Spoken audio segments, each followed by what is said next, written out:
Sebagaimana orang yang melewati daerah yang belum pernah ia kunjungi sebelumnya memerlukan seorang pemandu atau guide yang dapat diandalkan. Demikianlah di dalam menghadapi masa depan, kita memerlukan seorang penuntun yang dapat dipercaya. Itulah Yesus Kristus yang hikmatnya tidak terbatas. Sehingga dengan demikian tuntunannya dapat kita harapkan. Tuntunan Tuhan yang memampukan kita untuk menyongsong masa depan bukan dengan kekhawatiran, namun dalam sukacita dan pengharapan yang tidak akan mengecewakan. Bapak, Ibu, Saudara sekalian, selamat bertemu kembali di ibadah Gereja Kristen Perjanjian Baru Fajar Pengharapan.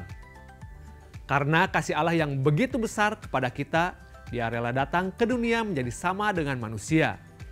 Kita akan merayakan kelahiran Yesus Kristus tersebut melalui ibadah perayaan Natal dengan tema Unfailing Hope atau pengharapan yang tidak akan gagal. Dengan memperhatikan animo jemaat dan arahan dari pemerintah Kota Bandung, maka ibadah perayaan Natal akan diadakan dalam 2 kali ibadah, yaitu pada pukul 8 dan 10.30 pagi di Sabuga ITB Bandung.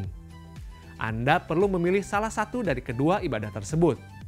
Untuk menghadirinya, Anda harus menggunakan tiket. 1 tiket berlaku untuk 1 orang. Tiket dibagikan secara cuma-cuma dalam ibadah onsite pada hari Minggu 11 Desember ini di semua satelit gereja kita. Untuk menyiapkan hati dan menyambut kasih dan janji Allah dalam Yesus Kristus tersebut, di sepanjang bulan Desember ini, yaitu mulai tanggal 1 hingga 31 Desember, kita mengadakan gerakan doa puasa berantai. Gerakan doa puasa ini disertai dengan pertemuan doa setiap hari Senin hingga Jumat, pukul 18.30 sampai 19.30. Anda dapat memilih 1 hari atau lebih di setiap pekannya untuk berdoa dan berpuasa. Pertemuan doa ini diadakan secara hybrid, artinya Anda dapat menghadiri pertemuan doa ini di gedung gereja kita di Pasir Koja ataupun mengikutinya secara online melalui kanal YouTube Doa Fajar Pengharapan. Bapak, Ibu, Saudara sekalian, pada tanggal 1 Januari 2023 kita akan memulai tahun yang baru dengan mengikuti ibadah awal tahun yang disertai dengan perjamuan kudus. Ibadah ini akan diselenggarakan secara onsite di Jalan Pasir Koja 58 dalam 4 kali ibadah seperti yang tertera di layar Anda. Informasi untuk mengikutinya akan disampaikan minggu depan. Informasi dan pengumuman penting lainnya dapat Anda lihat dan ikuti di bagian menjelang akhir ibadah ini. Selamat beribadah. Mari jemaat Tuhan, kita sama-sama bangkit berdiri. Hari ini kita mau agungkan nama Tuhan, sembah nama Yesus Kristus.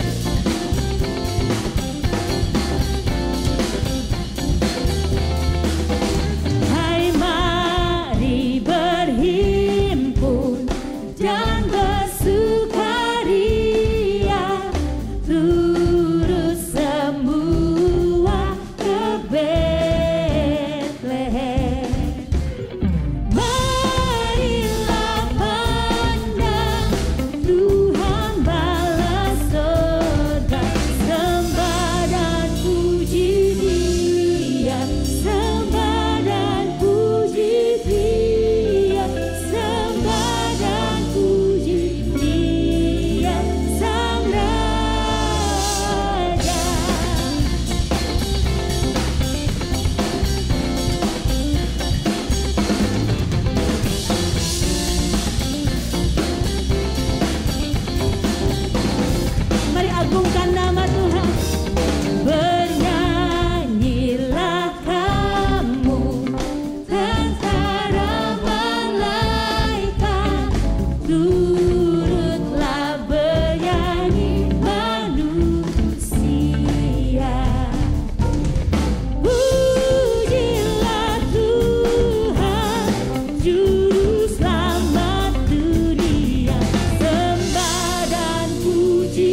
kemenanganku, layak berkuasa. Dia memerintah selamanya. Amin.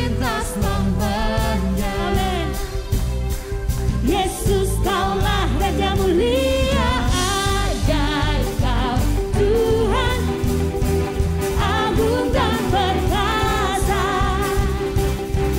Kau sumber kemenanganku, layak berkuasa, memerintah selamanya.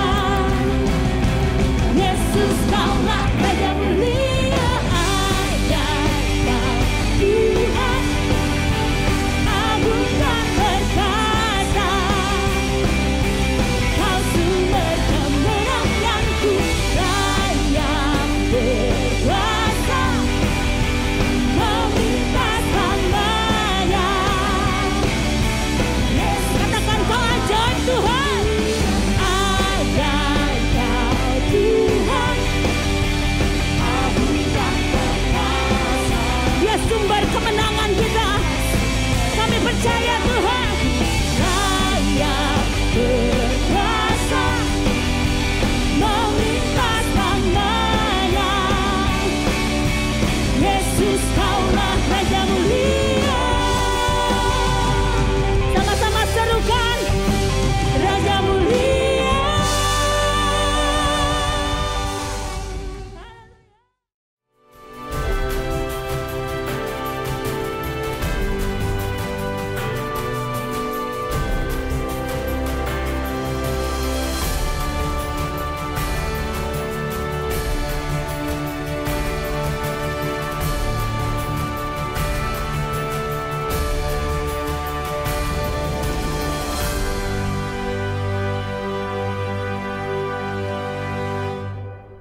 Tanpa terasa 2 minggu lagi kita akan merayakan peristiwa kelahiran Yesus Kristus di dunia yang lazim disebut sebagai peristiwa Natal.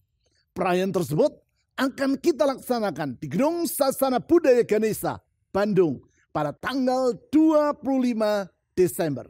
Sedianya di dalam 1 kali ibadah, yaitu pada pukul 10 pagi. Namun dengan memperhatikan animo jemaat dan arahan dari pemerintah Kota Bandung, maka ibadah tersebut akan kita laksanakan dalam 2 kali ibadah, yaitu pada pukul 8 dan 10.30 pagi, tetap di tempat yang sama, yaitu di Sasana Budaya Ganesha. Untuk menghadirinya, saudara harus menggunakan tiket. Tiket dibagikan secara cuma-cuma dalam ibadah onsite pada hari Minggu 11 Desember ini di semua satelit gereja kita, baik di Bandung Utara, Pasir Koja, maupun di Kopo. Saudara perlu memilih salah satu dari kedua ibadah tersebut, entah pukul 8 atau pukul 10.30. Selanjutnya, hari Minggu, tanggal 1 Januari, kita akan mengawali tahun yang baru dengan ibadah awal tahun yang akan kita laksanakan di Gedung Gereja Pasir Koja dalam 4 kali ibadah, yaitu pada pukul 7, 8.30, 10, dan 11.30. Melalui ibadah yang disertai dengan perjamuan kudus tersebut, kita akan meneguhkan iman kita guna menyongsong janji dan penyertaan Tuhan bagi umatnya. Informasi untuk mengikutinya akan disampaikan minggu depan. Kita yakin di dalam penyertaan Tuhan Yesus, kita akan mengalami semua kebaikannya yang telah Ia sediakan bagi umatnya. Sebentar, kita akan mengikuti uraian firman Tuhan.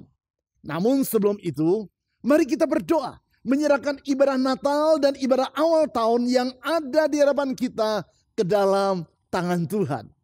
Mari kita berdoa. Tuhan Yesus, kami sungguh bersyukur untuk kemurahan-Mu bagi kehidupan kami. Sehingga di akhir tahun ini, kami dapat merayakan peristiwa kelahiran-Mu di dunia melalui peristiwa Natal.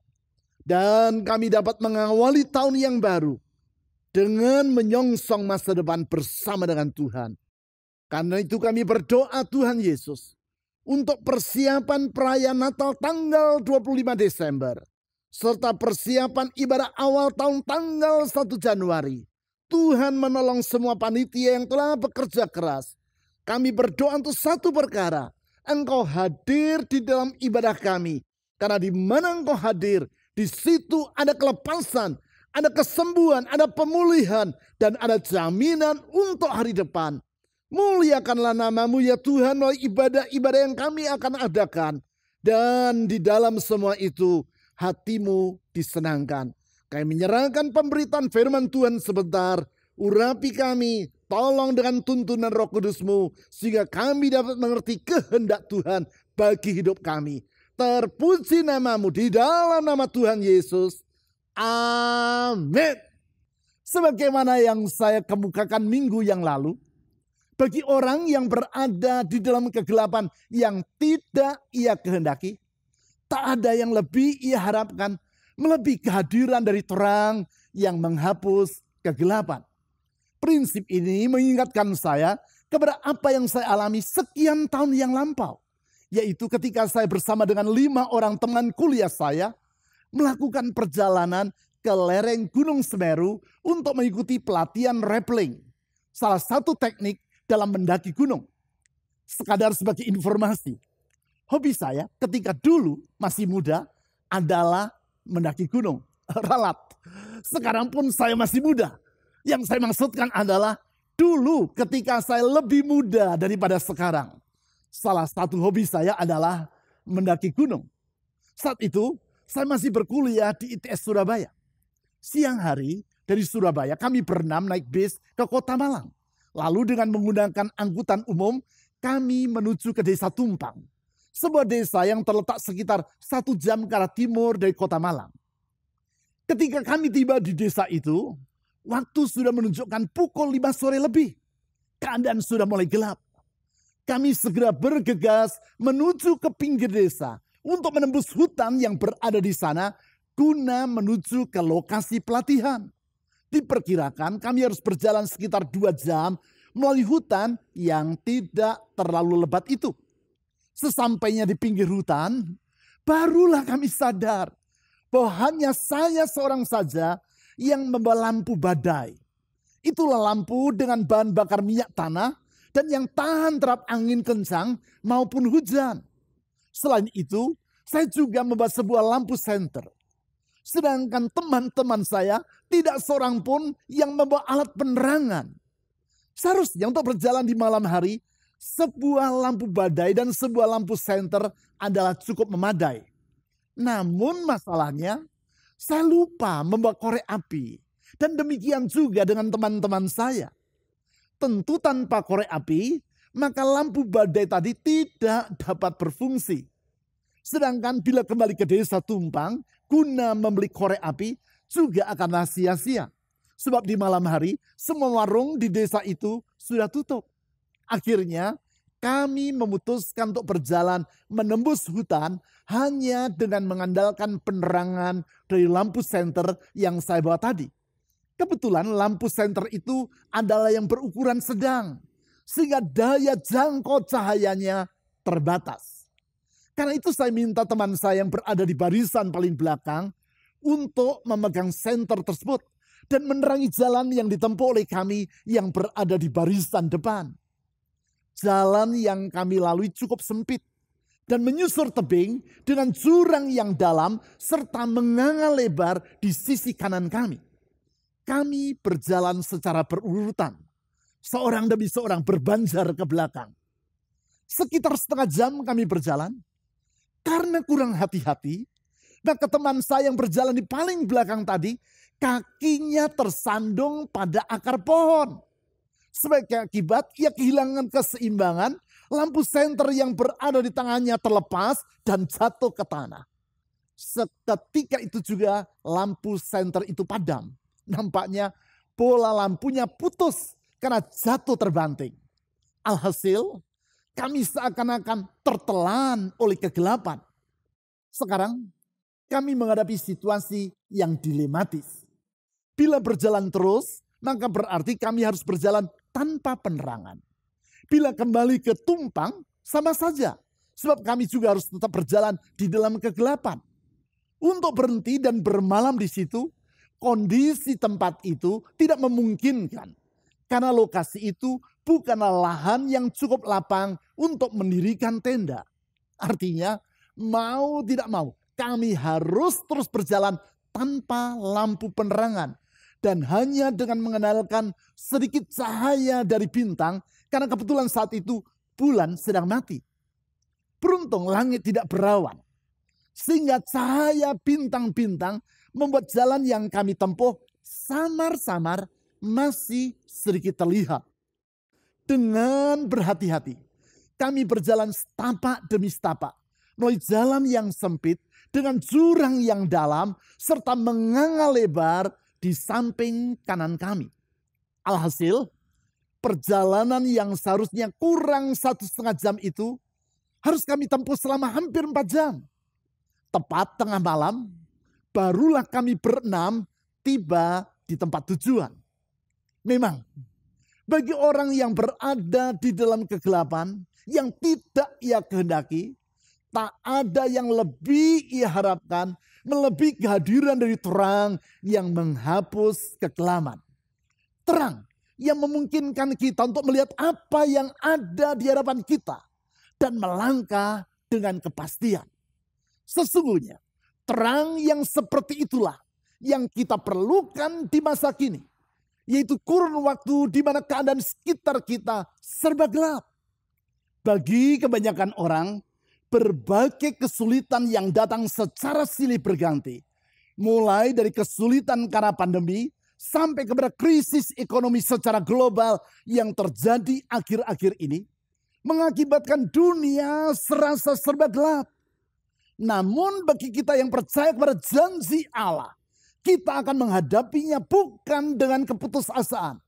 Sebab Allah berjanji bahwa Ia akan menghadirkan terangnya di tengah kita. Terang yang membangkitkan iman dan pengharapan di dalam hidup kita. Hal tersebut diutarakan Allah di dalam Yesaya pasal 9 ayat 1-2 dan ayat 5-6. Mari kita baca janji yang sangat penting dan yang disampaikan melalui nubuatan Nabi Yesaya tersebut. Yesaya pasal 9 ayat 1-2 dan ayat 5-6. Bangsa yang berjalan di dalam kegelapan telah melihat terang yang besar. Mereka yang diam di negeri kekelaman, atasnya terang telah bersinar. Saya ajak saudara untuk membaca ayat ini sekali lagi bersama-sama dengan saya. Dimanapun saat ini saudara berada, bacalah bersama dengan saya dengan suara yang terdengar ataupun di dalam hati. Bacalah janji Tuhan ini dengan segenap hati, penuh iman dan pengharapan. Mari kita baca ayat 1. Bangsa yang berjalan di dalam kegelapan telah melihat terang yang besar. Mereka yang diam di negeri kekelaman, atasnya terang telah bersinar. Selanjutnya di ayat 2 ditulis sebagai berikut. Engkau telah menimbulkan banyak sorak-sorak dan sukacita yang besar. Mereka telah bersukacita di hadapanmu, seperti sukacita di waktu panen, seperti orang bersorak-sorak di waktu membagi-bagi jarahan. Dari ayat ini kita mengetahui bahwa terang yang dijanjikan Allah tersebut merupakan metafora atau gambaran dari seorang pribadi yang akan menghapus kekelaman menjadi sukacita seperti di waktu panen dan mengubah keputusasaan menjadi sorak-sorak seperti waktu orang membagi-bagi jarahan. Dengan memperhatikan ayat-ayat selanjutnya, maka kita mengetahui bahwa pribadi yang dinubuatkan oleh Yesaya tersebut adalah Sang Mesias. Pribadi yang di ayat 3-4 ditulis bahwa ia akan membebaskan umat Tuhan dari penindasan. Nubuatan tentang kedatangan Mesias yang di dalam Matius pasal 4 ayat 13-16 disebutkan telah digenapi melalui kelahiran Yesus Kristus di dunia 2000 tahun yang lampau. Lebih jauh, di ayat 5-6 dijelaskan tentang siapakah Sang Mesias itu sebagai berikut. Ayat 5. Sebab seorang anak telah lahir untuk kita. Seorang putra telah diberikan untuk kita. Lambang pemerintahan ada di atas bahunya. Dan namanya disebutkan orang, baca bersama saya 1, 2, 3. Penasihat ajaib, Allah yang perkasa, Bapa yang kekal, Raja damai. Ayat 6. Besar kekuasaannya dan damai sejahtera tidak akan berkesudahan di atas tata Daud dan di dalam kerajaannya. Karena ia mendasarkan dan mengokohkannya dengan keadilan dan kebenaran dari sekarang sampai selama-lamanya. Kecemburuan Tuhan semesta alam akan melakukan hal ini. Di bagian akhir dari ayat 5 diutarakan bahwa orang akan menyebut Sang Mesias atau Yesus Kristus dengan 4 nama, yaitu Penasihat Ajaib, Allah yang perkasa, Bapa yang kekal, dan Raja Damai. Melalui 4 nama tersebut diutarakan sifat-sifat dari Sang Mesias. Sifat-sifatnya yang mengakibatkan ia layak untuk disebut sebagai sang terang yang menghapus kegelapan. Sifat-sifatnya yang memampukan kita untuk berkata, aku melihat sang terang, I see the light. Sang terang yang memerdekakan kita dari keputusasaan dan membawa kita ke dalam hidup penuh sukacita dan pengharapan. Minggu yang lalu, melalui nama Sang Mesias sebagai Bapa yang kekal, kita telah melihat sifat-sifat dari kasih-Nya, yaitu sifat yang penuh tanggung jawab, rela berkorban, dan kekal. Hari ini kita akan melihat sifat dari Sang Mesias berdasarkan namanya yang lain, yaitu Sang Penasihat Ajaib. Setidaknya terdapat 3 alasan mengapa Yesus Sang Mesias disebut sebagai penasihat ajaib. Yaitu yang pertama, karena pengetahuannya tidak terbatas. Saya ulangi, Yesus Sang Mesias disebut sebagai penasihat ajaib karena yang pertama, pengetahuannya tidak terbatas. Sebagaimana layaknya seorang penasihat yang tentu diharapkan memiliki pengetahuan yang luas, demikianlah halnya dengan diri Yesus. Pengetahuannya tidak terbatas. Ketidakterbatasan dari pengetahuan Yesus ini mengakibatkan ia dapat mengetahui apa yang ada dalam hati manusia tanpa orang perlu memberitahukannya kepada dirinya. Hal tersebut ditulis di dalam Yohanes pasal 2 ayat 24 sampai 25 sebagai berikut. Tetapi Yesus sendiri tidak mempercayakan dirinya kepada mereka karena ia mengenal mereka semua. Ayat 25. Dan karena tidak perlu seorang pun memberi kesaksian kepadanya tentang manusia. Alasannya, sebab ia tahu apa yang ada di dalam hati manusia. Apabila ada pepatah yang berbunyi, dalamnya laut dapat diduga, tetapi dalamnya hati siapa yang tahu? Yang artinya orang tidak dapat memperkirakan apa yang menjadi isi hati dari orang lain. Maka tidak demikian halnya bagi Yesus. Ia Maha tahu. Sehingga apa yang tersembunyi pada hati manusia dapat ia kenali tanpa memerlukan orang lain memberitahukannya kepada dirinya. Hal ini sangat berlainan dengan manusia. Manusia adalah makhluk yang terbatas, termasuk di dalam hal pengetahuan. Sehebat dan seluas apapun pengalaman manusia, tetap saja pengetahuan yang ada pada dirinya bersifat terbatas. Hal tersebut dikemukakan oleh Lawrence Gonzales, seorang jurnalis yang memenangkan award 2 kali berturut-turut di tahun 2001 dan 2002 dari The American Society of Magazine Editors dalam bukunya yang berjudul Flight 232. Di dalam buku tersebut, Gonzales mengisahkan tentang apa yang terjadi dengan pesawat United penerbangan 173 pada tanggal 28 Desember tahun 1978 yang terbang dari kota New York ke Portland, Oregon. Ketika mendekati kota Portland, pesawat tersebut mengalami masalah dengan landing gear atau roda pendaratannya. Sehingga kapten pesawat membawa pesawat United 173 berputar-putar sementara ia berupaya untuk menurunkan roda pesawat. Sedemikian tersitanya perhatian dari Kapten McBroom terhadap roda pesawat tersebut, sehingga ia mengabaikan peringatan dari co-pilot bahwa bahan bakar dalam pesawat sudah hampir habis. Ketika tangki pesawat benar-benar dalam keadaan kosong dan mesin pesawat mati, barulah Kapten McBroom menyadari kekeliruan yang telah ia buat. Kesadaran yang datangnya terlambat. Sebab pesawat tersebut kemudian jatuh dan mengakibatkan 10 orang penumpang tewas dan 23 orang mengalami luka-luka secara serius. Apakah Kapten McBroom seorang yang berpengalaman dalam menerbangkan pesawat udara? Lawrence Gonzales berkata, ya. Apakah yang bersangkutan memiliki pengetahuan tentang tata cara yang seharusnya dalam menerbangkan pesawat udara?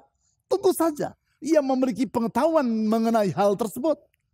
Hanya saja pengetahuannya tetaplah terbatas.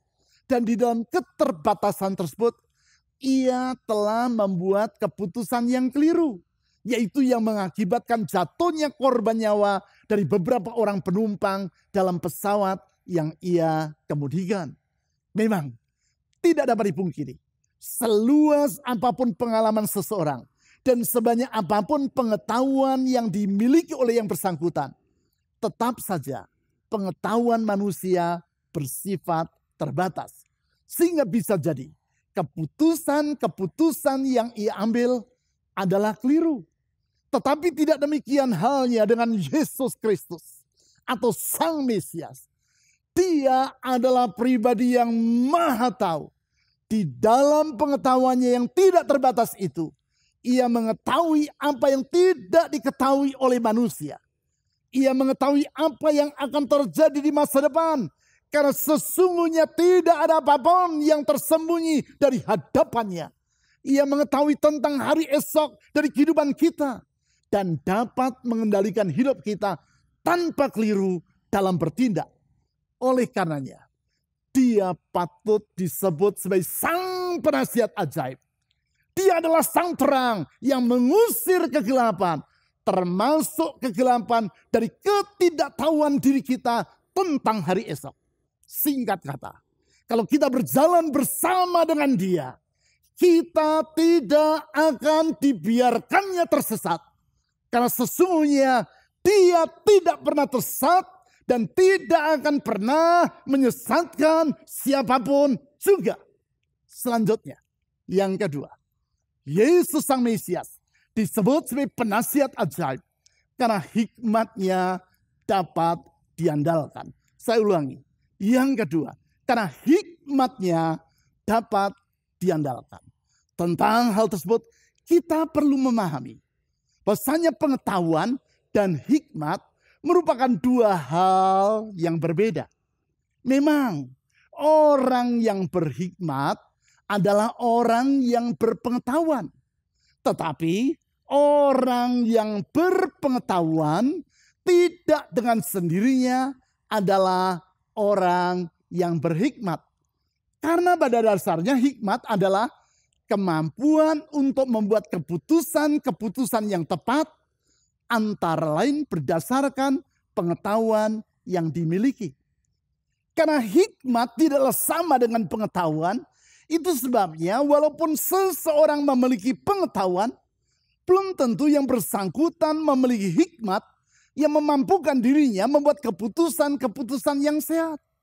Karena itu pula lah, seorang penasihat yang dapat diandalkan bukan hanya perlu memiliki pengetahuan yang luas, tetapi juga harus memiliki hikmat yang cukup agar nasihat-nasihat yang ia berikan merupakan nasihat yang dapat dipertanggungjawabkan. Kemelesetan dalam hal nasihat inilah yang diterima oleh Robert dan Tiffany Williams, pasangan suami istri yang hidup di Pennsylvania, Amerika Serikat. Sebagaimana yang diberitakan di berbagai media massa, pada bulan Mei tahun 2019, seorang pegawai pada bank BB&T keliru di dalam mendepositkan dana sebesar 120.000 dolar Amerika atau sekitar 1,8 miliar rupiah ke akun dari Robert dan Tiffany Williams. Menerima dana yang bukan merupakan hak miliknya tersebut, pasangan suami istri ini bukannya menghubungi pihak bank dan mengembalikan dana tersebut kepada bank, tetapi meminta nasihat kepada beberapa orang kenalannya. Kenalan-kenalannya itu berkata, karena kekeliruan dalam pendepositan dana tersebut bukanlah dilakukan oleh Robert dan Tiffany Williams, maka mereka berhak untuk menggunakan dana itu sekehendak hati mereka. Alhasil karena nasihat teman-temannya tadi, pasangan suami istri ini membeli beberapa buah mobil yang mewah dan membagikan uang sebesar 15.000 dolar kepada teman-temannya tadi.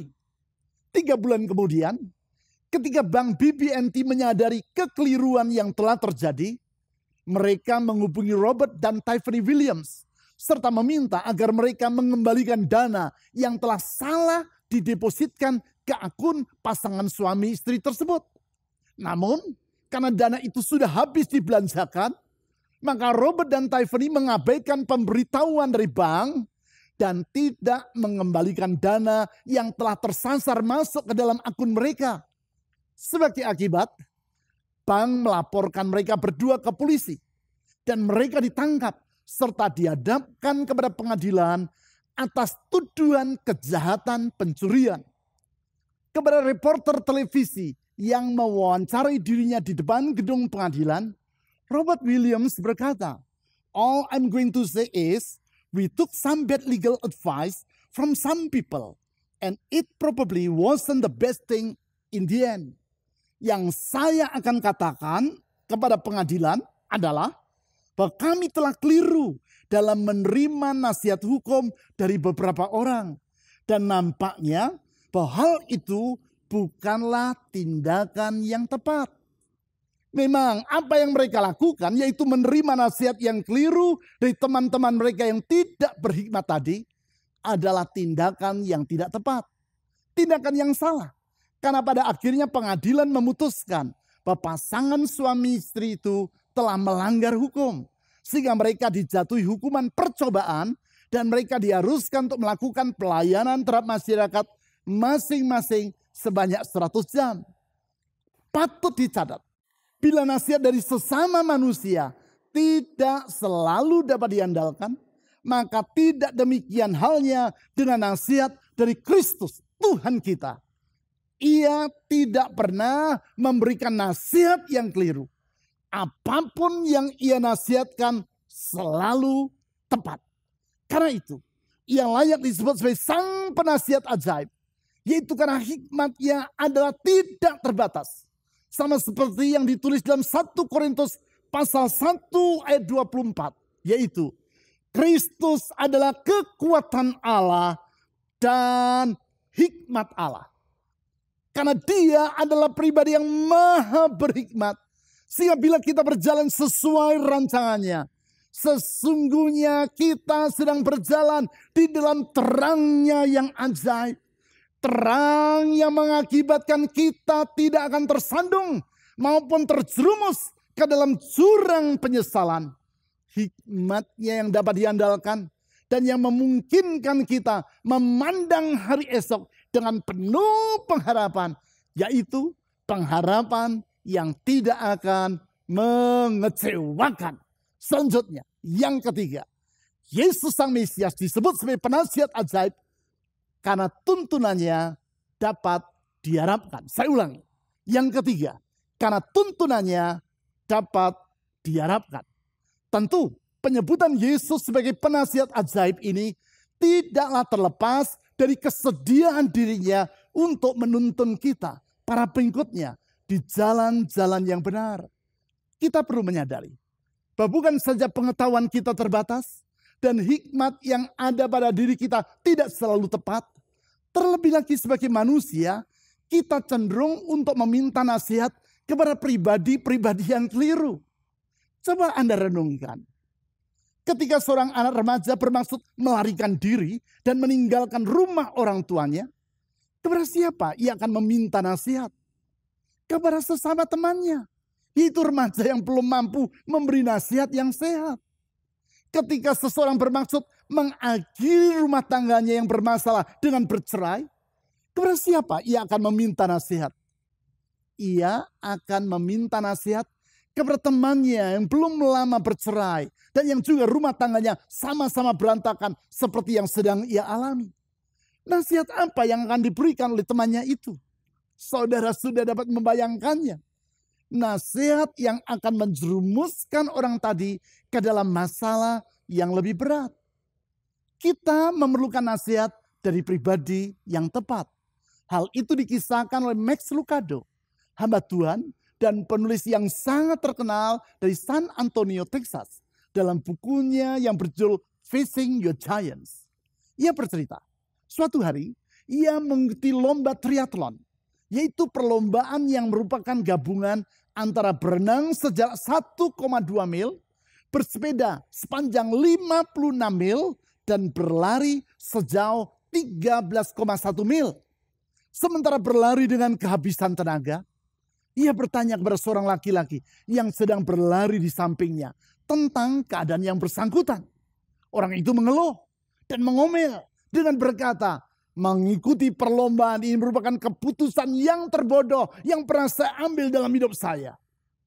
Karena orang itu terus mengeluh dan mengomel tentang keadaan dirinya, maka Max Lucado berlari lebih cepat untuk meninggalkan yang bersangkutan. Sebab ia tahu, bila dirinya mendengarkan orang tersebut lebih lama lagi, maka ia akan sependapat dengan yang bersangkutan. Tidak lama kemudian ia berlari di samping seorang ibu yang sudah berusia 66 tahun. Max Lucado juga bertanya kepada ibu itu tentang keadaan yang bersangkutan. Berlainan dengan laki-laki tadi, ibu ini menjawab dengan penuh semangat. Kamu akan dapat menyelesaikan perlombaan ini. Memang udara sedang panas, tapi setidaknya tidak sedang turun hujan. Teruslah berlari dan jangan lupa untuk minum supaya engkau tidak mengalami dehidrasi. Max terus berlari bersama dengan ibu tadi sampai ia kehabisan nafas dan mulai melambatkan larinya. Ibu tersebut berkata, "No problem." Sambil melambaikan tangan, ia terus berlari. Kemudian Max Lucado di dalam bukunya tersebut menulis, dari antara nasihat kedua orang tadi, nasihat mana yang akan Anda cari? Tentu nasihat yang sehat, yaitu dari orang yang menginspirasi saudara agar tidak menyerah dan yang akan menuntun saudara di jalan yang benar. Tuntunan seperti itulah yang diberikan oleh Yesus sebagai seorang gembala yang baik. Yaitu sebagaimana yang ia katakan tentang dirinya sendiri di dalam Yohanes pasal 10 ayat 11. Gembala yang baik yang di dalam Mazmur pasal 23 ayat 3 dikatakan akan menuntun di jalan yang benar oleh karena namanya. Namanya yaitu Sang Penasihat Ajaib yang tuntunannya dapat kita harapkan. Tuntunan yang benar. Karena dia adalah pribadi yang penuh dengan hikmat. Tuntunan yang setia. Karena dia adalah pribadi yang penuh dengan kasih dan kesetiaan. Sehingga tak akan dibiarkannya kita berjalan seorang diri. Dia adalah terang yang menuntun kita di jalan kehidupan. Karena Yesus yang dinubuatkan di dalam Yesaya pasal 9 ayat 5 tadi adalah Sang Immanuel, yang artinya Allah beserta dengan kita. Maka kita percaya bahwa di dalam menghadapi hari esok, sesungguhnya kita tidak akan berjalan seorang diri. Dia yang limpah dengan kasih dan hikmat itu akan menyertai kita. Dan bila Tuhan Yesus yang menyertai kita, sesungguhnya tidak ada yang perlu kita takutkan tentang masa depan kita. Sebagaimana kawanan domba yang berjalan bersama dengan gembala yang baik dan yang hikmatnya tidak terbatas, tidak akan merasa khawatir akan kehidupan mereka. Demikianlah kita dapat berkata, sekalipun aku berjalan dalam lembah kekelaman, aku tidak takut bahaya, sebab Engkau besertaku. Mari, dengan penuh iman kepada Tuhan Yesus, kita menyerahkan hidup dan masa depan kita ke dalam tangan-Nya melalui doa.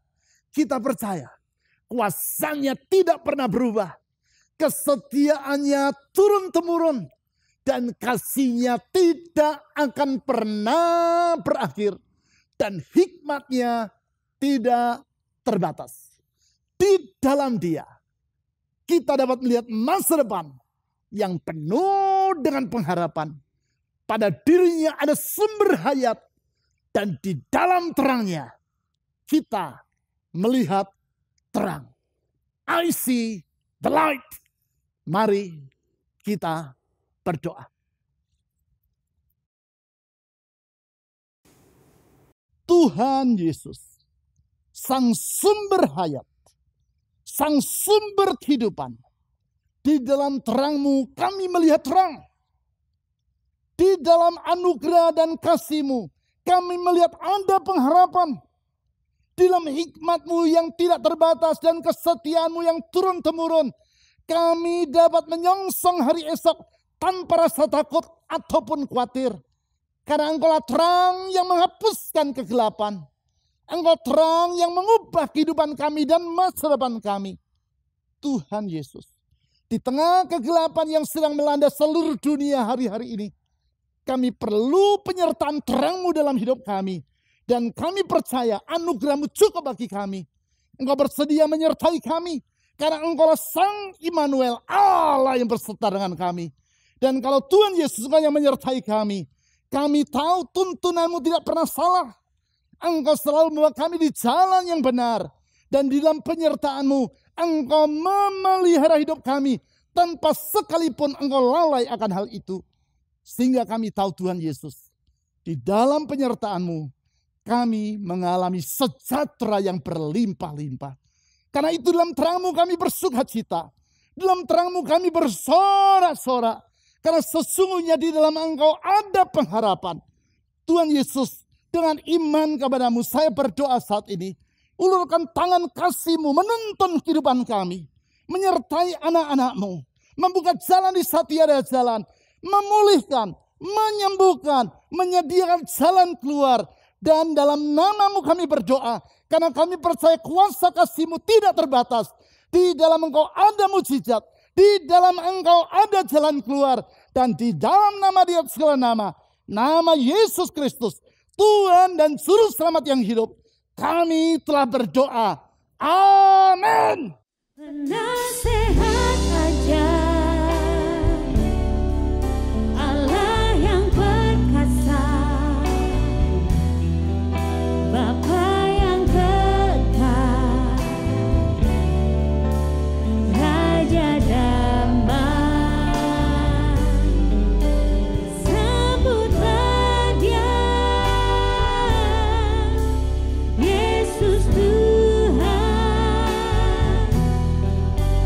Juru Selamat dunia.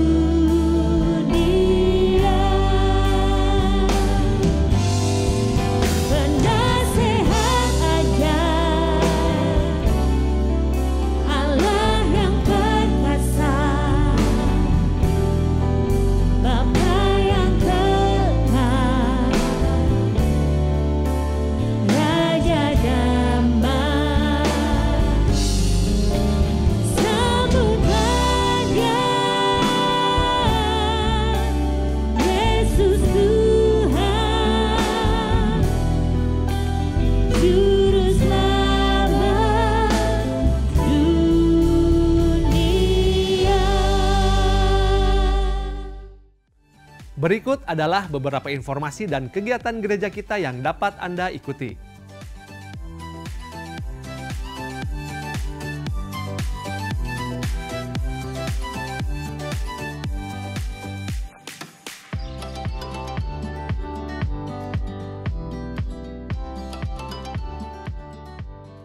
Persembahan dan persepuluhan sebagai ungkapan kasih dan syukur kita kepada Tuhan dapat Anda berikan dengan memasukkannya ke dalam kotak persembahan atau melalui rekening bank atau dengan cara men-scan QR Code dengan menggunakan aplikasi dompet digital. Ibadah online GKPB Fajar Pengharapan dapat Anda ikuti setiap saat mulai hari Sabtu pukul 5 sore melalui YouTube, website, dan aplikasi yang tertera di layar. Berbagai informasi penting lainnya dari gereja kita dapat Anda ikuti melalui website www.fajarpengharapan.net atau melalui aplikasi GKPB Fajar Pengharapan serta Instagram GKPB Fajar Pengharapan. Bapak, Ibu, Saudara sekalian, tetap patuhi protokol kesehatan, sehat selalu, dan sampai jumpa minggu depan.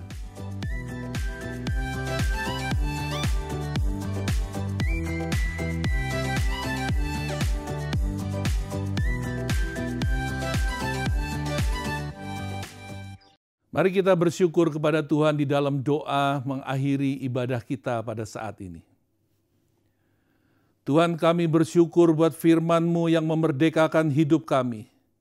Untuk firman-Mu yang memberikan pengharapan kepada kami. Sehingga hidup kami boleh senantiasa dituntun oleh kebenaran firman-Mu. Kebenaran yang memberikan kemerdekaan tetapi juga kebenaran yang menuntun kami dan memberikan masa depan bagi kami. Karena itu ajar kami ya Tuhan untuk senantiasa kami hidup sesuai dengan kehendak-Mu, berjalan di dalam kebenaran-Mu. Tolong kami setiap hari untuk hidup kami senantiasa melekat erat kepada-Mu, dan untuk senantiasa kami tetap setia kepada-Mu ya Tuhan, kepada kehendak-Mu. Apapun yang kami hadapi, tantangan apapun yang ada di dalam hidup kami tetap berpegang kepada kehendak-Mu. Terima kasih ya Bapa. Mohon berkat-Mu atas semua umat-Mu, atas setiap jemaat-Mu, apapun pergumulan yang sedang mereka hadapi. Kami tahu pertolongan yang daripada-Mu tidak pernah terlambat. Karena itu kami menyerahkan mereka semua ke dalam tangan-Mu ya Tuhan, dengan memohonkan berkat-Mu atas kehidupan umat-Mu. Terima kasih ya Bapa. Di dalam nama Tuhan Yesus Kristus, kami berdoa. Amin.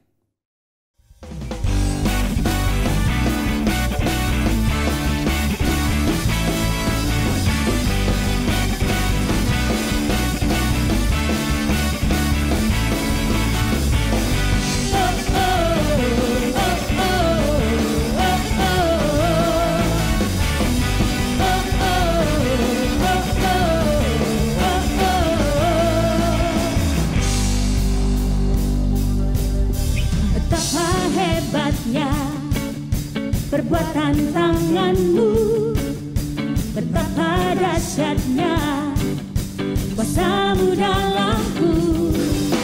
Tiada terukur, tiada terselami, rancangan-Mu sempurna bagi hidupku. Kau tuntun langkahku di dalam terang-Mu, pegang tanganku di dalam kasih-Mu. Tiada terukur, tiada terselami, besar setia